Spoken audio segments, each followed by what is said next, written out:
Welcome back to statistics by Savita.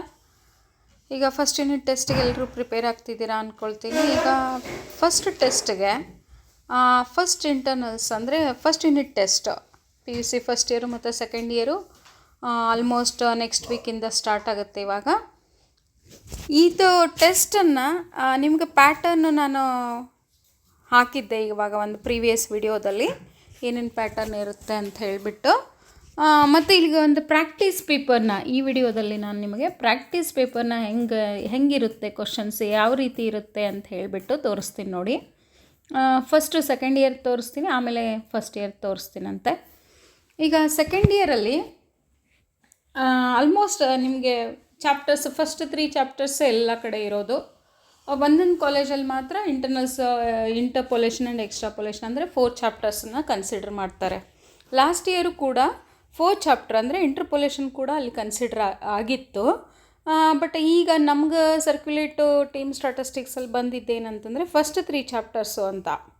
But Bengaluru ಆ ಕಡೆ ಎಲ್ಲ ಬೇರೆ ಬೇರೆ ಕಾಲೇಜ್, ಇಟ್ ಡಿಪೆಂಡ್ಸ್. ಅಲ್ಲಿ ಅವ್ರದ್ದು 4 ಚಾಪ್ಟರ್ ಕನ್ಸಿಡರ್ ಆಗಿದ್ದರೆ ನಿಮಗೆ ಇಂಟಿಮೇಟ್ ಮಾಡ್ತಾರೆ ಕಾಲೇಜಲ್ಲಿ, ಅದ್ರ ಪ್ರಕಾರ ನೀವು ಸ್ಟಡಿ ಮಾಡಿದರೆ ಸಾಕು. ಬಟ್ ಪ್ಯಾಟರ್ನು ಮತ್ತೆಲ್ಲ ಬಂದುಬಿಟ್ಟು ಸೇಮ್ ಇರುತ್ತೆ. ಫಸ್ಟ್ ಇಯರ್ಗಾಯಿತು ಸೆಕೆಂಡ್ ಇಯರ್ಗಾಯಿತು ಸೇಮ್ ಇರುತ್ತೆ. ಇವಾಗ ನೋಡಿ ಇಲ್ಲಿ first test second PUC statistics practice question paper ಇದೆ ಇಲ್ಲಿ ಈ ವಿಡಿಯೋದಲ್ಲಿ. ಈಗ ಮ್ಯಾಕ್ಸಿಮಮ್ ಮಾರ್ಕ್ಸ್ ಬಂದುಬಿಟ್ಟು 40 ಮಾರ್ಕ್ಸು, 1 hour 30 minutes ನಿಮಗಿರೋದು. ಇನ್ಸ್ಟ್ರಕ್ಷನ್ಸ್ ಕೂಡ ಕೊಟ್ಟಿದ್ದಾರೆ ಇಲ್ಲಿ. Statistical table will be supplied on request and scientific calculators are allowed. All working steps should be clearly shown. Only the first written answers will be considered for a section A. Okay ನೋಡಿ ಇಲ್ಲಿ 4th one, only the first return answers will be consider for section A.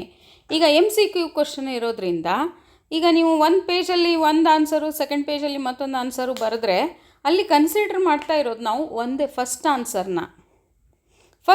ಮಾತ್ರ ಅಲ್ಲಿ consider ಆಗುತ್ತೆ. ಅದನ್ನು ನೋಡಿಬಿಟ್ಟು marks ಹಾಕಿಬಿಟ್ಟಿರುತ್ತೆ. Second ಏನು answer ಬರ್ತಿರ್ತಿರಲ್ಲ ಅದನ್ನೇ ಅಲ್ಲಿ ರಾಂಗ್ ಅಂತ ಕನ್ಸಿಡರ್ ಆಗುತ್ತೆ. ಸೆಕೆಂಡ್ ಕರೆಕ್ಟ್ ಇದ್ದರೂ ಕೂಡ ನಿಮಗೆ ಫಸ್ಟ್ ಯಾವುದು ಬರೆದಿರ್ತಿರಲ್ಲ ಅದೇ ಕನ್ಸಿಡರೇಬಲ್ ಇರುತ್ತೆ. ಓಕೆ, ಈಗ ನೋಡೋಣ. ಫಸ್ಟ್ ಸೆಕ್ಷನ್ ಎಯಲ್ಲಿ 1 ಮಾರ್ಕಲ್ಲೇ ಇರೋದು. Choose the correct answer from the choices given. Okay, the capacity of a woman to bear a children is called. ನೋಡಿ, ಫಸ್ಟ್ ವೈಟಲ್ ಸ್ಟಾಟಿಸ್ಟಿಕ್ಸ್ ಕೊಟ್ಬಿಟ್ಟಿದ್ದಾರೆ. ಇಲ್ಲಿ 4 ಆಪ್ಷನ್ ಕೊಟ್ಟಿದ್ದಾರೆ. ನೀವು ಆಪ್ಷನ್ ಅಷ್ಟು ಬರೆದ್ರೆ ಸಾಕು, ಅಲ್ಲಿ ಕ್ವಶನ್ ಬರಿಬೇಕಂತನೂ ಇಲ್ಲ. ನೀವು ಇದನ್ನು ಆಪ್ಷನ್ ಏನಿದೆ ಅಲ್ಲ ಅಲ್ಲಿ ಫೆಕೆಂಡಿಟಿ ಅಂತ ಅಲ್ಲಿ ಫಸ್ಟ್ ನಂಬರ್ 1 ಅಂತ ಹಾಕಿಬಿಟ್ಟು ಅಲ್ಲಿ ಫೆಕೆಂಡಿಟಿ ಅಂತ ಬರೆದ್ರೆ ಸಾಕಲ್ಲಿ. ಓಕೆ, ಸೆಕೆಂಡ್ ಕ್ವಶನ್ ಬಂದುಬಿಟ್ಟು in a life table the size of the cohort is called. Okay, size of the cohort is called as a radix. A ಅಂತ ಹಾಕಿಬಿಟ್ಟು ಮತ್ತು ಅದನ್ನು ಮೆನ್ಷನ್ ಮಾಡಬೇಕು. ಎ ರ್ಯಾಡಿಕ್ಸ್, ಸಿ ಫೆಕೆಂಡಿಟಿ ಅಂತ ಮೆನ್ಷನ್ ಮಾಡಬೇಕು. ಸೆಕೆಂಡಲ್ಲಿ a radix. Okay, the weights used in the construction of a Laspeyres price index number. ಲಾಸ್ಟ್ ಪಿಯರ್ಸಲ್ಲಿ ವೇಟ್ಸನ್ನು ಏನಂತ ತಗೊಳ್ತೀವಿ ನಾವು? ನಾನು ಯಾವಾಗಲೂ ಕ್ಲಾಸಲ್ಲಿ ಹೇಳ್ತಾ ಇರ್ತೀನಿ, ಲಾಸ್ಟ್ ಪಿಯರ್ಸು ಪಾಸ್ಟ್ ಇಯರ್ಸ್ಗೆ ಕಂಪ್ಯಾರಿಸನ್ ಕೊಡ್ತಾನೇ ಇರ್ತೀನಿ. ಇದರಲ್ಲಿ ಯಾವಾಗಲೂ ಬೇಸ್ ಇಯರ್ ಕ್ವಾಂಟಿಟೀಸನ್ನು ತಗೊಳ್ತಾರೆ ಅಂತ ಹೇಳಿಬಿಟ್ಟು. Okay, base year quantities, base year quantities ಅಂತ ಬರೆದ್ರೆ ಸಾಕು.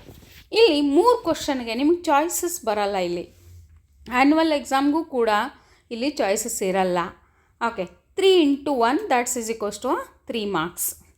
ದೆನ್ ಮ್ಯಾಚ್ ದ ಫಾಲೋಯಿಂಗ್ ಕೂಡ ಅಲ್ಲಿ 3 ಇರೋದ್ರಿಂದ ಇಲ್ಲಿ 4 ಕೊಟ್ಟಿದ್ದಾರೆ ಬಿ ಯಲ್ಲಿ. ಓಕೆ, ಬಿ ಯಲ್ಲಿ 4 ಕೊಟ್ಟಿರೋದು. ಬಟ್ ಅದಕ್ಕೆ ಸರಿಯಾಗಿ ನೀವು ABC ಯಾವುದಿದೆ ಅಲ್ಲ, ಈಗ 15 to 49 ಇಯರ್ಸ್ ಯಾವುದು ಬರೀತೀರಾ? ಇಲ್ಲಿ C child bearing age for woman ಅಂತ ಅದ್ರ ಮುಂದ್ಗಡೆ ಬರೆದ್ರೆ ಸಾಕು. ಮ್ಯಾಚ್ ದ ಫಾಲೋಯಿಂಗ್ ಮಾತ್ರ ನೀವು ಆನ್ಸರ್ ಅಷ್ಟೇ ಬರಿಬೇಡಿ, ಅದ್ರ ಮುಂದ್ಗಡೆನೇ ಬರೀರಿ. 15 to 49 years that is equal to ಅಂದರೆ ಮುಂದ್ಗಡೆ ಬಿ ಸೆಕ್ಷನಲ್ಲಿ C child bearing age for woman ಇದನ್ನು ಫುಲ್ ಬರಿಬೇಕಾಗತ್ತೆ. ನೀವು ಬರೀ ಆನ್ಸರ್ಸ್ ಬರಿಬೇಡಿ ಅಲ್ಲಿ. Okay, then past age index number and retail price of the commodities that is afford price, cost of living index number, ಇದು ಏನಂತ ಆನ್ಸರ್ನ ಬರೆದ್ರೆ ಸಾಕಲ್ಲಿ. Okay, next fill in the blanks by choosing appropriate word from those given in the brackets. That is also the fill in the blanks is 2 questions. Okay, here the answers is given in the bracket, that is 140, 100 and 86. Seventh question, the question number is also very very important here. Question number ಏನಾಗುತ್ತೆ ಅಂದರೆ very important ಆಗುತ್ತೆ. ಯಾವ ಕ್ವಶನ್ಗೆ ಕರೆಕ್ಟಾಗಿ question ನಂಬರ್ನ ಹಾಕಿಬಿಟ್ಟು ಯಾವ ಕ್ವಶನಲ್ಲಿರುತ್ತೆ ಅದನ್ನೇ ಬರಿಬೇಕು ನೀವು. ಇದನ್ನು the value of the index number for the base year is 100. Okay, 100 ಅಂತ ಅಲ್ಲಿ ಡ್ಯಾಶ್ ಇದ್ದಲ್ಲೇ ನೀವು 100ನ ಫಿಲಪ್ ಮಾಡಬೇಕಾಗುತ್ತೆ. ಬರೀ ಆನ್ಸರ್ ಬರೆದ್ರೂ ಕೂಡ, ಬಟ್ 7 100 ಅಂತ ಬರೆದ್ರೂ ಕೂಡ ಮಾರ್ಕ್ಸ್ ಕೊಡ್ತೀವಿ. ಬಟ್ ಫುಲ್ ಬರೆದ್ರೆ ಬೆಟರ್. ಅದು ಫಿಲ್ ಇನ್ ದ ಬ್ಲ್ಯಾಂಕ್ಸ್ ಒಂದು ಸೆಂಟೆನ್ಸ್ ಕಂಪ್ಲೀಟ್ ಆದಂಗೆ ಆಗುತ್ತೆ. ಹೀಗಾಗಿ ಫುಲ್ ಅದನ್ನು ಬರೆದ್ಬಿಟ್ಟು ಬ್ಲ್ಯಾಂಕ್ ಇದ್ದಲ್ಲೇ ಅಂದರೆ ಅಂಡರ್ಲೈನ್ ಮಾಡ್ದಲ್ಲೇ ನೀವು ಆನ್ಸರ್ನ ಬರೆದ್ರೆ ಬೆಟ್ರು.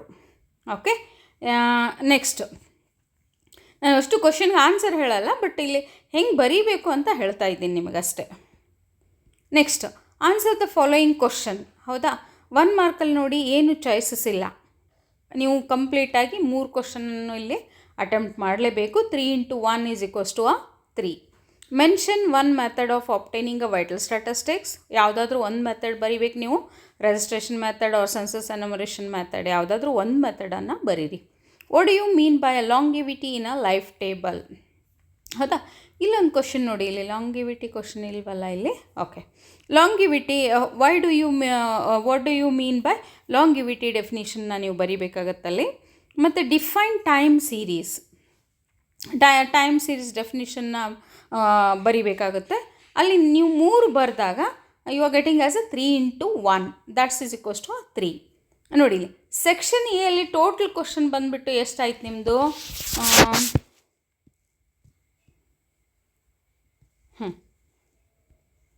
ಈಗ ಇಲ್ಲಿ 3 ಕ್ವಶನ್ನು, ಇಲ್ಲಿ 3 6 + 2 8 8 + 3 ಇಲ್ಲಿ 11 ಆಯಿತು.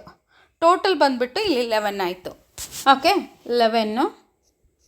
ಓಕೆ, ಇಲ್ಲಿ ಸೆಕೆಂಡು ಸೆಕ್ಷನ್ ಬಿಯಲ್ಲಿ, section B answer any 2 of the following question out of 3. ಇಲ್ಲಿಂದ ಚಾಯ್ಸಸ್ ಸ್ಟಾರ್ಟ್ ಆಗುತ್ತೆ ನಿಮಗೆ. 1 ಮಾರ್ಕಲ್ಲಿ ಎಲ್ಲೂ ಚಾಯ್ಸಸ್ ಇಲ್ಲ. ಹೀಗಾಗಿ 40 ಔಟ್ ಆಫ್ 40 ಸ್ಕೋರ್ ಮಾಡಬೇಕನ್ನೋರು ನೀವು ಕಂಪ್ಲೀಟಾಗಿ 1 ಮಾರ್ಕ್ ಕ್ವಶನ್ಸ್ನ ಓದಲೇಬೇಕಾಗುತ್ತೆ. ಇಲ್ಲಿ ಯಾವುದಾದ್ರೂ ಮಿಡ್ಲಲ್ಲಿರೋವಂಥ ಕ್ವಶನ್ ಕೂಡ ಇದನ್ನು ಸೆಂಟೆನ್ಸು ಕೂಡ ಬರ್ಬೋದು. ಇಂಡೆಕ್ಸ್ ನಂಬರು ದೊಡ್ಡದಿರೋದ್ರಿಂದ ಚಾಪ್ಟರು ನೀವು ಪ್ರತಿಯೊಂದು ಇಂಡೆಕ್ಸ್ ನಂಬರಲ್ಲೂ ಕೂಡ ನೀವು ಮಾಡಲೇಬೇಕಾಗತ್ತೆ. ಎಲ್ಲ ಫುಲ್ ಚಾಪ್ಟರ್ನ ಮಾಡಲೇಬೇಕಾಗತ್ತೆ. Answer any 2 of the following questions ಅಂದಾಗ ಇಲ್ಲಿ 2 question out of 3 you have to write it any 2 questions. Mention a cause of the following variation, seasonal variation and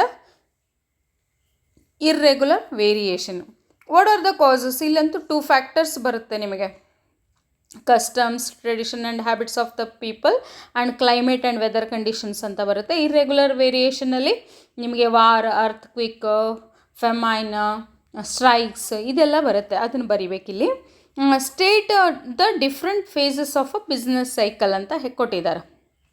state ಅಂದಾಗ ನೀವಲ್ಲಿ ಡೈಗ್ರಾಮ್ ನಿಮಗೆ ನೆನಪು ಬರುತ್ತೆ. ಬಿಸ್ನೆಸ್ ಸೈಕಲ್ಸ್ದು ಬಂದುಬಿಟ್ಟು prosperity, decline, depression and recovery. ಇದನ್ನು ನೀವು ಡೈಗ್ರಾಮೆಟಿಕ್ ಆಗಿಯೂ ಶೋ ಮಾಡ್ಬೋದು. ಇಲ್ಲ ಅಂದರೆ 4 ಬರೆದ್ರೂ ಕೂಡ ಇಲ್ಲಿ ನಿಮಗೆ ಕಂಪ್ಲೀಟಾಗಿ 2 ಮಾರ್ಕ್ಸ್ ಬಂದುಬಿಡುತ್ತೆ. ನೆಕ್ಸ್ಟು ಡಿಫೈನ್ ಇಂಟರ್ಪೊಲೇಷನ್ ಆ್ಯಂಡ್ ಎಕ್ಸ್ಟ್ರಾಪೊಲೇಷನ್, ಅದನ್ನು ಡೆಫಿನಿಷನ್ 2 ನೀವು ಬರಿಬೇಕು.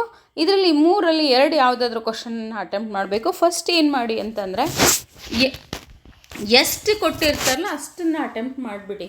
ಎಷ್ಟು ಕ್ವಶನ್ ಕೇಳಿರ್ತಾರಲ್ಲ ಈಗ ಅಟೆಂಪ್ಟ್ ಮಾಡಿಬಿಡಿ. ಒಂದು ಎಕ್ಸ್ಟ್ರಾ ಕ್ವಶನ್ನು ನಿಮಗಿದು ಇಂಟರ್ಪೊಲೇಷನ್ ಆ್ಯಂಡ್ ಎಕ್ಸ್ಟ್ರಾಪೊಲೇಷನ್ ಡೆಫಿನಿಷನ್ ಕೂಡ ನನಗೆ ಬರುತ್ತೆ ಅಂತಂದರೆ ಅದನ್ನು ಲಾಸ್ಟಲ್ಲಿ ನೀವು ಬರೆದ್ಬಿಟ್ಟು ಮಾರ್ಕ್ಸ್ ತೊಗೊಳ್ಬೋದು.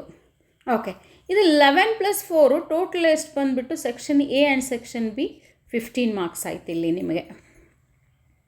ಓಕೆ, ಸೆಕ್ಷನ್ ಸಿಯಲ್ಲಿ ಈಗ calculate answer any 2 of the following question ಇದಾವೆ. ಫಸ್ಟ್ ಬಂದುಬಿಟ್ಟು vital statistics, second index number, third is this one ಯಾವುದು time series, fourth one is interpolation and extrapolation. Okay, ಈಗ ನಮ್ಮಲ್ಲಿ ಧಾರವಾಡ ಡಿಸ್ಟಿಕಲ್ಲಿ ಕೊಟ್ಟಿರೋದು ಫಸ್ಟ್ 3 ಚಾಪ್ಟರ್ಸ್ ಅಂತ. ಅದರ ಪ್ರಕಾರ ನಾನು ನೋಡಿದಾಗ ಇಲ್ಲಿ ಇದು last question, first question vital statistics, second and third index number. And fourth question ಏನಿರುತ್ತಲ್ಲ ಅದು ಟೈಮ್ ಸೀರೀಸ್ ಇರ್ಬೋದು. Calculate the gross reproduction rate ಅಂದರೆ GRR. Female population is given and female births is given. You have to calculate a WSFR. Okay, GRRಗೆ WSFR calculate ಮಾಡಿಬಿಟ್ಟು ನೀವು GRR ಫಾರ್ಮುಲಾನ ಕಂಪ್ಲೀಟಾಗಿ ಬರೆದು 5 into summation of WSFR ಮಾಡ್ತೀರಾ. Okay, ಮತ್ತು WSFR ಮಾಡಿಬಿಟ್ಟು calculation ಮಾಡಿ ಮತ್ತು WSFR ಫಾರ್ಮುಲಾನು ಕಂಪಲ್ಸರಿ ನೀವು ಒಂದನ್ನು ಶೋ ಮಾಡಲೇಬೇಕಾಗತ್ತೆ. ಇಲ್ಲಿ ಹೆಂಗೆ ಕ್ಯಾಲ್ಕುಲೇಷನ್ ತೊಗೊಂಡಿದ್ದೀರಾ ಅಂತ ಹೇಳಿಬಿಟ್ಟು ಹೆಂಗೆ ಕ್ಯಾಲ್ಕುಲೇಟ್ ಮಾಡಿದ್ದೀರಾ ಅಂತ, ಅಥವಾ ಅದನ್ನು ಬರ್ದಿಲ್ಲ ಅಂತಂದರೆ female births divide by female population into 1000 ಅಂತ ನೀವು ಅಲ್ಲಿ ಫಾರ್ಮುಲಾನಾದರೂ ಬರೀಲೇಬೇಕಲ್ಲಿ. ಓಕೆ, ಇದು first 5 marks question. It's easy ಇದೆ. ಈಗ 450 ಡಿವೈಡ್ ಬೈ 15,000 ಇಂಟು 1000 ಮಾಡ್ಕೊಂಡ್ಬಿಟ್ಟು WSFR ಕ್ಯಾಲ್ಕುಲೇಟ್ ಮಾಡ್ತೀರಾ. Woman specific fertility rate. Next ಈಗ ಸೆಕೆಂಡ್ ಕ್ವಶನ್ ಬಂದುಬಿಟ್ಟು ಕೆಲೀಸ್ ಇದೆ. Kelly's is a fixed quantity. Then the price is given as a P0. This is a P0 and this one is a P1 and this one is a Q. Then it's the same as ಇದು first ನೀವು last years past years, but last ಇಯರ್ಸಲ್ಲಿ base year quantities, past ಇಯರ್ಸಲ್ಲಿ current year quantities ತೊಗೋತೀರಾ. But ಕೆಲೀಸಲ್ಲಿ fixed quantity ಇರುತ್ತೆ. That's why ಇಲ್ಲಿ P0Q ಮತ್ತು P1Q ಎರಡನ್ನು ಕ್ಯಾಲ್ಕುಲೇಟ್ ಮಾಡಿಬಿಟ್ಟು ಫಾರ್ಮುಲಾದಲ್ಲಿ ಸಬ್ಸ್ಟಿಟ್ಯೂಟ್ ಮಾಡ್ತೀವಿ. ಆ್ಯಂಡ್ ರೈಟ್ ಯುವರ್ ಕನ್ಕ್ಲೂಷನ್ ಅಂದಿದ್ದಾರೆ. ರೈಟ್ ಯುವರ್ ಕನ್ಕ್ಲೂಷನ್ ಅಂದಾಗ compulsory you have to write a conclusion. ಈಗ may be answer 149, then 49% is a increases from base year to a current year. Okay, the third question, find the trend values for the following time series by using a 3 yearly moving averages. 3 yearly moving averages, that is a very easy. First year ಮತ್ತೆ value ತೊಗೊಳ್ತೀರಾ, 3 values go on adding and writing in a middle side, then divide by 3. Okay, 4 columns ಬರುತ್ತೆ. ಇಲ್ಲಿ 4 columns ಬರುತ್ತೆ. ಆ 4 columns ಕಂಪ್ಲೀಟಾಗಿ ಮಾಡಿಬಿಟ್ರೆ ನಿಮಗೆ ಅಲ್ಲಿ 5 ಮಾರ್ಕ್ಸ್. ನೆಕ್ಸ್ಟ್ ಬಂದುಬಿಟ್ಟು interpolate and extrapolation, that is a binomial expansion method. Binomial expansion method ಕೂಡ ಈಸಿ ಆಗಿರುವಂಥದ್ದು. ಅದನ್ನು ಫಸ್ಟ್ ಇಯರಲ್ಲಿ ನೀವು ಆಲ್ರೆಡಿ ಕ್ಯಾಲ್ಕುಲೇಟ್ ಮಾಡಿದ್ದೀರಾ. ಓಕೆ, ಇದು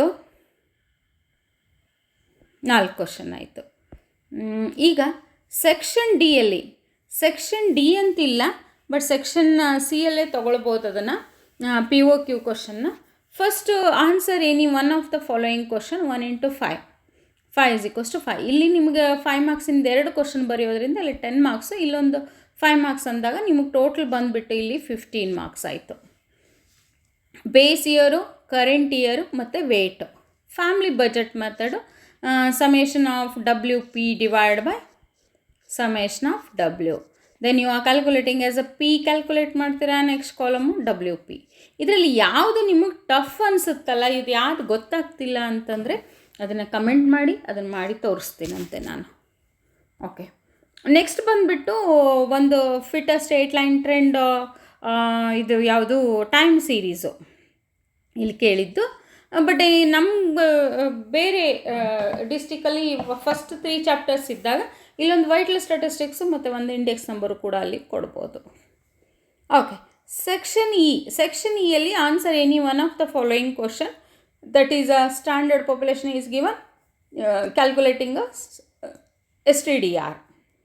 Okay, usually these questions are almost 90% fixed in annual exam also. Okay, that is first is a STDR question, second one is a TRTF40 and third is a time series question. Okay, in this test you have to solve any one out of 2 questions. ಇಲ್ಲಿ 10 marks, ಇಲ್ಲಿ 15 ಮತ್ತು ಇಲ್ಲಿ 10, total ಬಂದುಬಿಟ್ಟು ನಿಮಗೆ 25 marks. ಇಲ್ಲಿ 1 mark 2 marks ಬಂದುಬಿಟ್ಟು ನಿಮಗೆ 15. Okay, 5 marks ಬಂದುಬಿಟ್ಟು 15 ಮತ್ತು ಇಲ್ಲಿ 10, ಟೋಟಲ್ ಬಂದುಬಿಟ್ಟು 40 ಮಾರ್ಕ್ಸ್. ಓಕೆ ಸ್ಟೂಡೆಂಟ್ಸ್, ಇದರಲ್ಲಿ ಯಾವುದು ನಿಮಗೆ ಕ್ವಶನ್ ಬರಲ್ಲಲ್ಲ ಆ ಕ್ವಶನನ್ನು ನಾನು ಸಾಲ್ವ್ ಮಾಡ್ತೀನಂತೆ. ನೀವು ಬಟ್ ನನಗೆ ಅದನ್ನು ಆ ಕ್ವಶನನ್ನು ನೀವು ನನಗೆ ಕಮೆಂಟಲ್ಲಿ ಹಾಕಿ ಮೇಡಮ್ ಇದು ಗೊತ್ತಾಗ್ತಿಲ್ಲ ಅಂತ ಹೇಳಿದರೆ ಆ ಕ್ವಶನನ್ನು ನಾನು ಸಾಲ್ವ್ ಮಾಡ್ತೀನಂತೆ.